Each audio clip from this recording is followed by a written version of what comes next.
Assalamualaikum warahmatullahi wabarakatuh. Selamat datang di channel Taman Dakwah Islam. Tamannya kita berdakwah dan tamannya kita belajar agama Islam. Sebelum kita belajar, marilah kita siapkan, yaitu yang pertama niat, yang kedua kita menyiapkan alat tulis. Yang pertama kita niatkan belajar.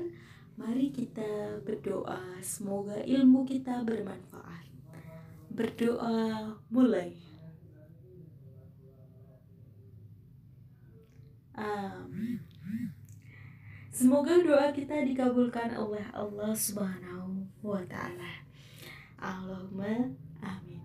Sudah siap? Sudah siap untuk belajar? Siap? Alhamdulillah kita siap.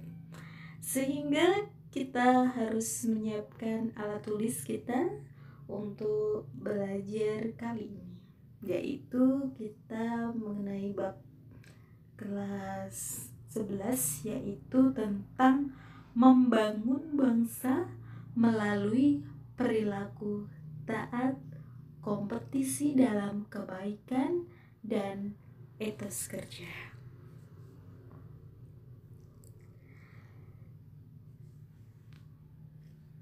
Membangun bangsa melalui perilaku taat, kompetisi dalam kebaikan, dan etos kerja.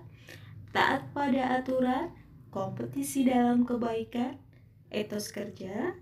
Siswa harus bisa menganalisis perilaku ketaatan, kompetisi, dan etos kerja dengan doktrin agama, sehingga siswa terbiasa berperilaku taat aturan, kompetisi, dan etos kerja.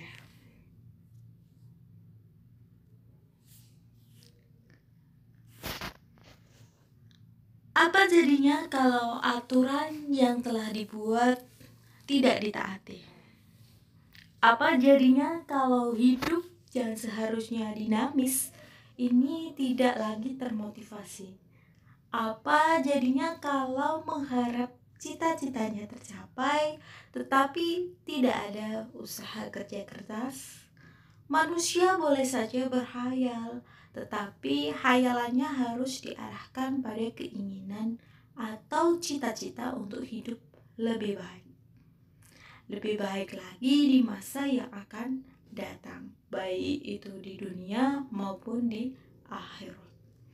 Agar hidup yang sekali ini bermakna, bermanfaat, kita harus menggunakan semaksimal mungkin.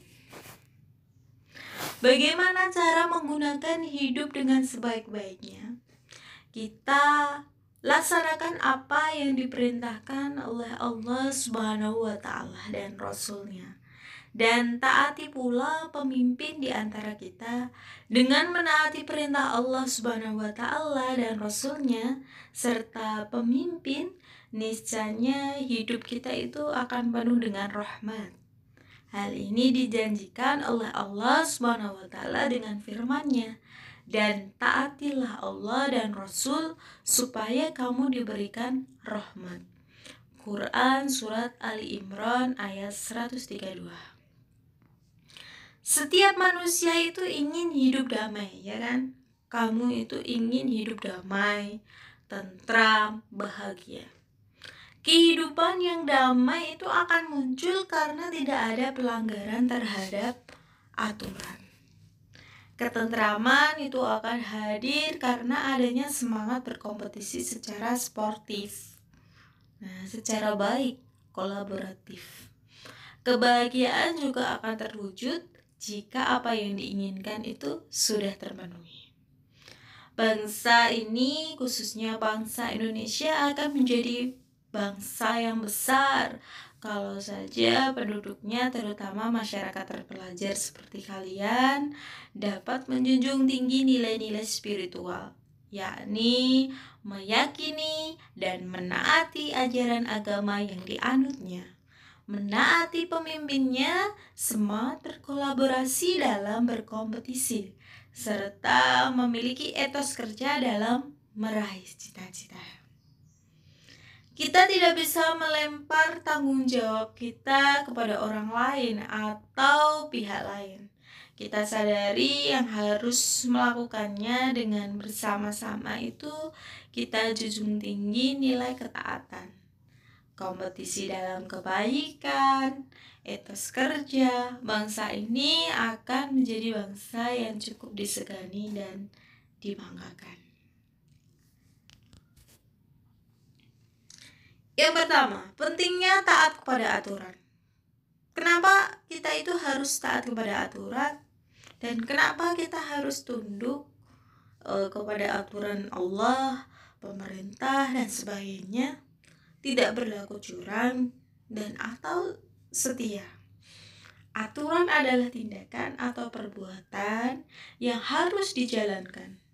Taat pada aturan adalah sikap tunduk kepada tindakan atau perbuatan yang telah dibuat baik oleh Allah Subhanahu wa taala, nabi, pemimpin yang lainnya. Di sekolah terdapat aturan.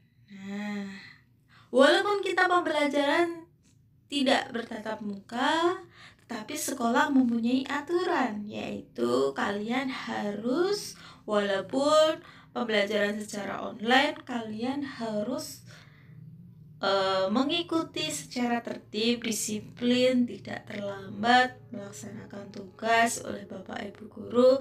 Kalian semangat dalam belajar. Insya Allah kalian kalau menaati aturan sekolah, melaksanakan, membuat tugas yang harus tepat waktu, kalian tidak akan keteteran. Kalian tidak akan di sini hidupnya itu dipenuhi tugas.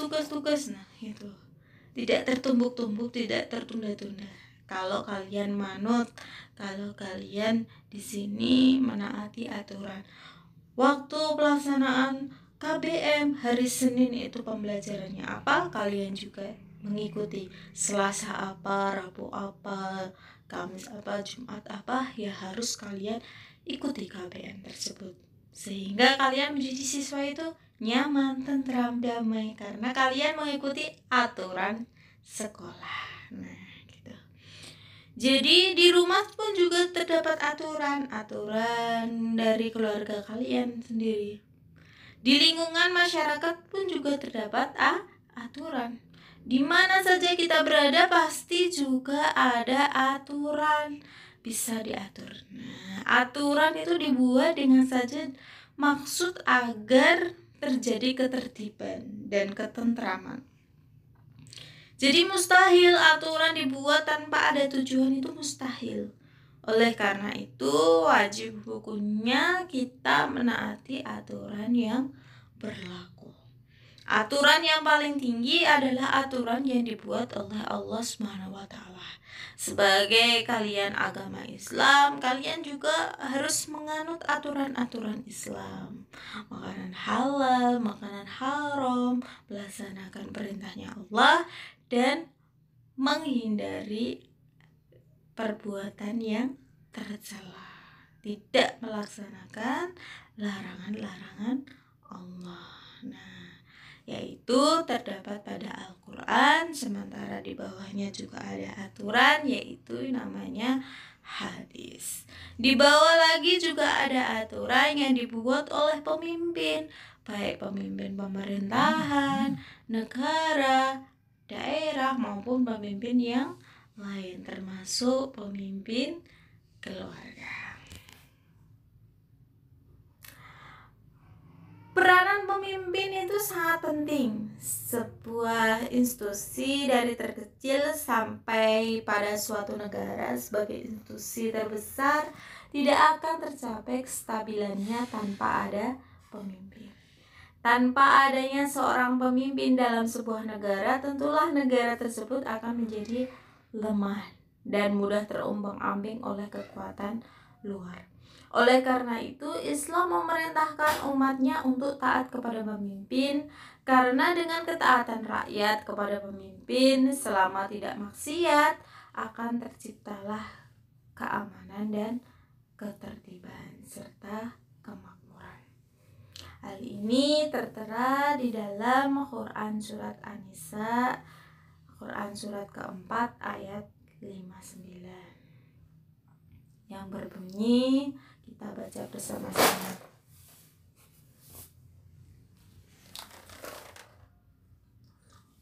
A'udzu billahi minasyaitonir rajim. Bismillahirrahmanirrahim. Ya ayyuhalladzina amanu atii'ullaha wa atii'ur rasul wa ulil amri minkum.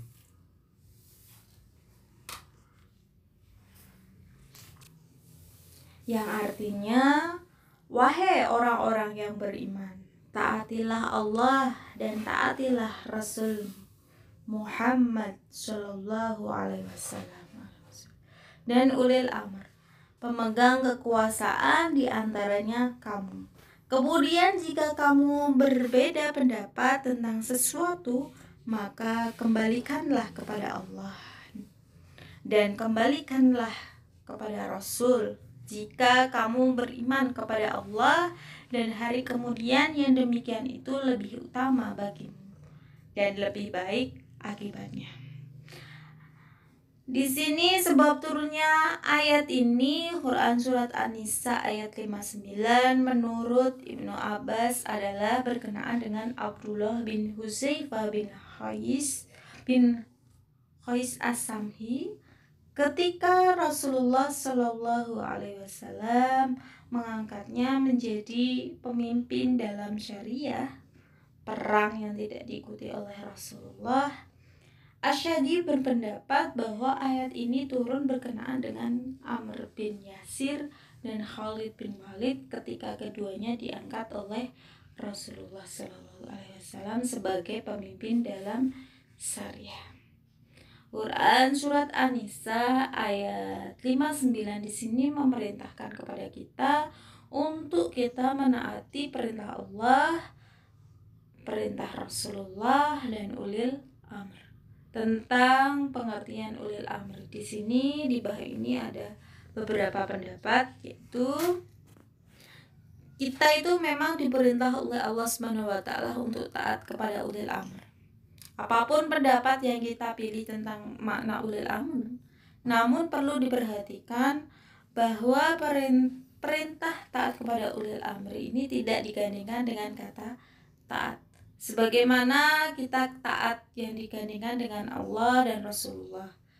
Nah, di sini ya, tadi artinya itu, wahai orang-orang yang beriman, taatilah Allah, taatilah Rasul dan ulil amri. Ulil amri tidak ada kata taat. Nah, itu kenapa? Karena kata taat yang digandingkan dengan Allah dan Rasulnya. Di sini Bapak Quraisy Shihab, Mufassir Indonesia, memberi ulasan yang menarik. Tidak disebutnya kata taat itu pada ulil amri untuk memberi isyarat bahwa ketaatan kepada mereka tidak berdiri sendiri, tetapi berkaitan atau bersyarat dengan ketaatan kepada Allah dan Rasulnya. Artinya apabila perintah itu bertentangan dengan nilai-nilai ajaran dan Rasulnya, tidak dibenarkan untuk taat kepada mereka. Artinya dalam Quran surat An-Nisa ayat 59 itu seperti itu. Kita diwajibkan menaati aturan atau taatilah Allah dan taatilah Rasulnya.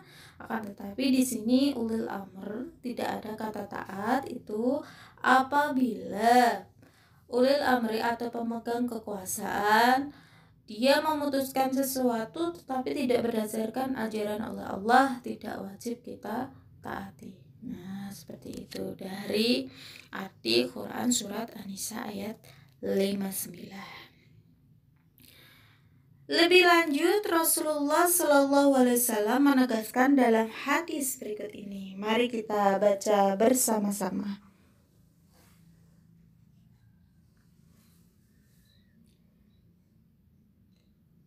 An Abdirrahman an Ali anna Rasulullah sallallahu alaihi wasallam la ta'ada fi ma'siyatillah innamat ta'adu fil ma'ruf rawahu Muslim. Bagus bacaannya. Di sini artinya Dari Abi Abdurrahman dari Ali, sesungguhnya Rasulullah bersabda, tidak boleh taat terhadap perintah yang bermaksiat kepada Allah. Sesungguhnya ketaatan itu hanya dalam hal yang ma'ruf. Umat Islam wajib menaati perintah Allah Subhanahu wa taala dan Rasul-Nya, dan diperintahkan pula untuk mengikuti atau menaati pemimpinnya. Tentu saja apabila pemimpinnya itu memerintahkan pada hal-hal yang baik, apabila pemimpin tersebut mengajak kepada kemungkaran, wajib hukumnya menolak, seperti yang kita jelaskan tadi, yang ada artinya yaitu Quran surat An-Nisa ayat 59. Sudah paham? Paham? Insya Allah paham. Alhamdulillah.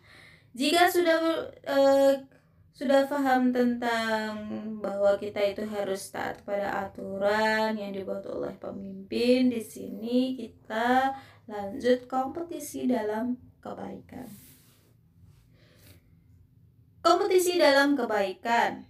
Hidup itu adalah kompetisi. Nah, hidup kalian itu adalah kompetisi. Bukan hanya untuk menjadi yang terbaik, tapi juga kompetisi untuk meraih cita-cita yang diinginkan. Namun sayang banyak orang terjebak pada kompetisi semu ya, yang harus memperturutkan syahwat hawa nafsu duniawi dan jauh dari suasana rohani.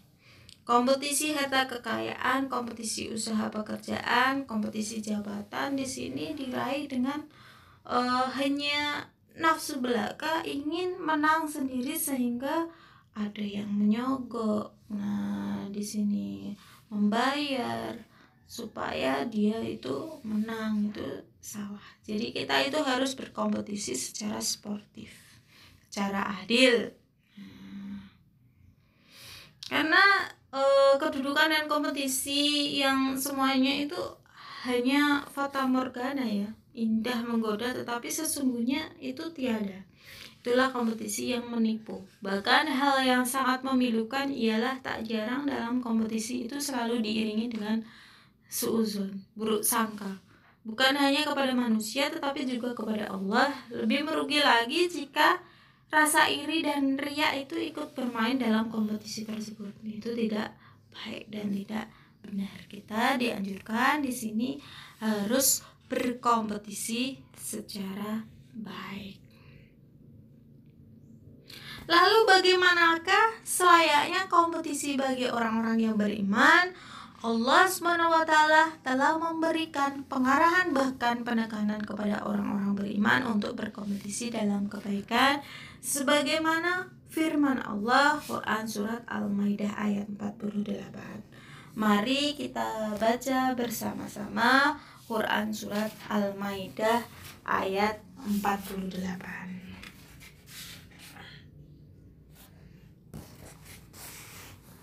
A'udzu billahi minasyaitonir rajim. Bismillahirrahmanirrahim. Wa anzalna ilaikal kitaba bil haqqi musaddiqan lima bayna yadayhi minal kitabi wa muhaiminan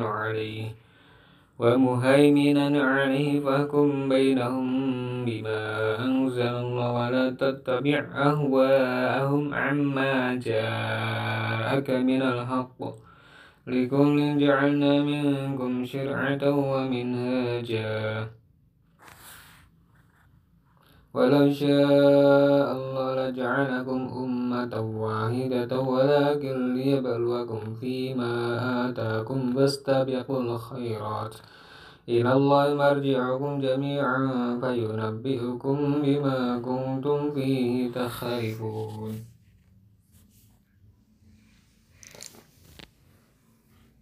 Yang artinya, dan kami telah menurunkan kitab Al-Quran kepadamu Muhammad dengan membawa kebenaran yang membenarkan kitab-kitab yang diturunkan sebelumnya dan menjaganya, maka putuskanlah perkara mereka menurut apa yang diturunkan oleh Allah, dan janganlah engkau mengikuti keinginan mereka dengan meninggalkan kebenaran yang telah datang kepadamu.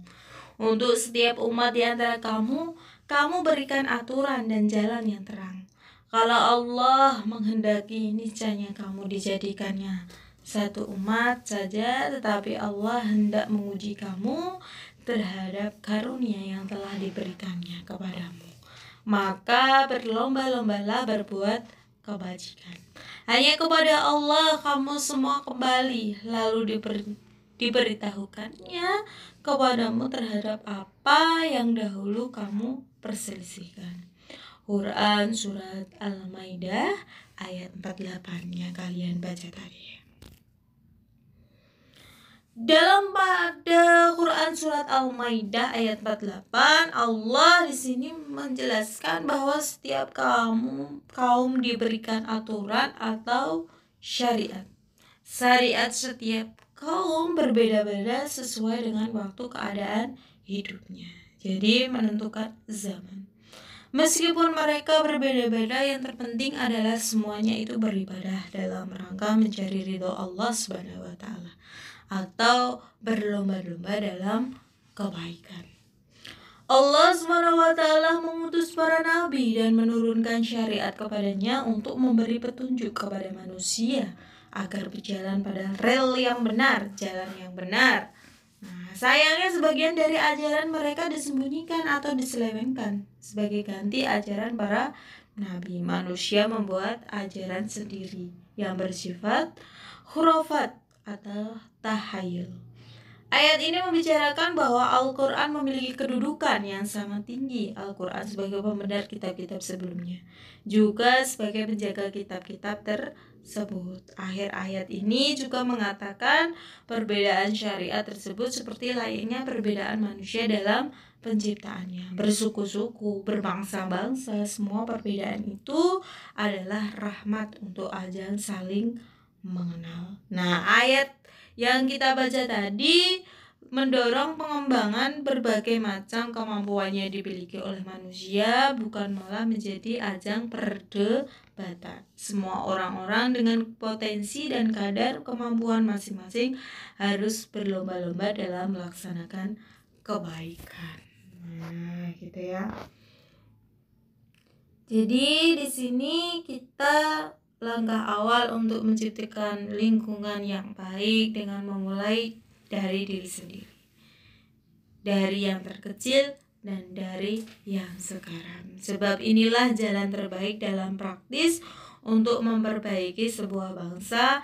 Kita harus memulai dari diri sendiri dan keluarga. Sebuah bangsa apapun hebatnya secara teknologi tidak akan pernah bisa tegak dengan kokoh jika pribadi keluarga yang ada di dalamnya itu rapuh. Nah, dimulai dari diri sendiri dan keluarga. Yang ketiga dari pembahasan yang pertama dan kedua yaitu tentang taat kepada Allah dan berkompetisi dalam kebaikan. Yang ketiga, kita itu harus mempunyai etos kerja. Sudah menjadi kewajiban manusia sebagai makhluk yang memiliki banyak kebutuhan dan kepentingan dalam kehidupan untuk berusaha memenuhinya. Seseorang muslim haruslah menyeimbangkan antara kepentingan dunia dan akhirat. Bekerja adalah kodrat hidup, baik kehidupan spiritual, intelektual, fisik, biologis maupun kehidupan individual dan sosial dalam berbagai bidang.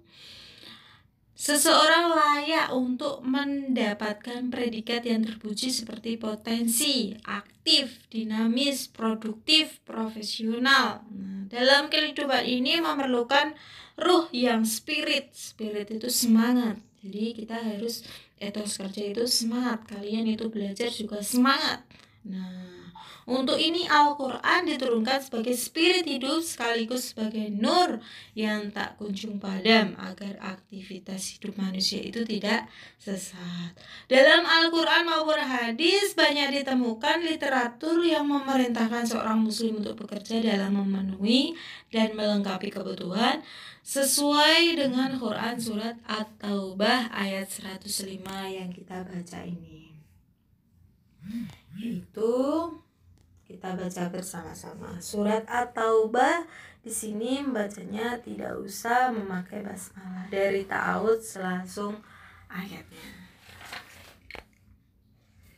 أعوذ بالله من الشيطان الرجيم وقل اعملوا فسيرى الله عملكم ورسوله والمؤمنون وستردون إلى عالم الغيب والشهادة فينبئكم بما كنتم تعملون.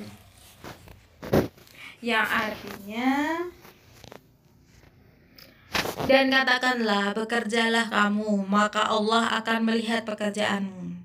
Begitu juga Rasulnya dan orang-orang mukmin, dan kamu akan dikembalikan kepada Allah yang Maha Mengetahui yang gaib dan yang nyata. Lalu diberitakannya kepada kamu apa yang telah kamu kerjakan. Sesuai dengan surat At-Taubah ayat 105 ini menjelaskan bahwa Allah Subhanahu wa taala memerintahkan kepada kita untuk semangat dalam melakukan amal soleh sebanyak-banyaknya. Allah Subhanahu wa taala akan melihat dan menilai amal-amal tersebut. Pada akhirnya seluruh manusia akan dikembalikan kepada Allah dengan membawa amal perbuatannya masing-masing. Mereka yang berbuat baik akan diberi pahala atas perbuatan itu, mereka yang berbuat jahat akan diberi siksaan atas perbuatan yang telah dilakukan selama hidup di dunia.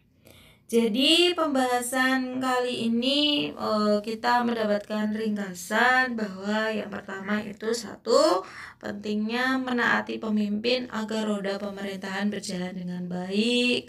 Makin baik kepemimpinannya, makin baik pula rakyatnya. Yang kedua, kandungan Quran surat An-Nisa ayat 59 yang kita pelajari tadi adalah perintah untuk menaati Allah Subhanahu wa taala, Rasul dan pemimpin. Apabila terjadi perselisihan diperintahkan untuk kembali kepada Al-Quran dan hadis.